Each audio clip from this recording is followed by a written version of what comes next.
Сегодня был прям сразу тест-драйв нового рюкзака для мотоцикла. Во-первых, он непромокаемый, все молнии закрыты вот такой прорезиненной вставкой. Во-вторых, он регулируется по объему. В него легко влазит мой шлем-модуляр.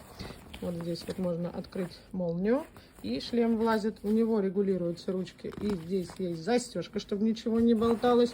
Ну и он очень-очень вместительный. Сегодня был дождь, я промокла до нитки, мои вещи нет. Рюкзак топ, рекомендую.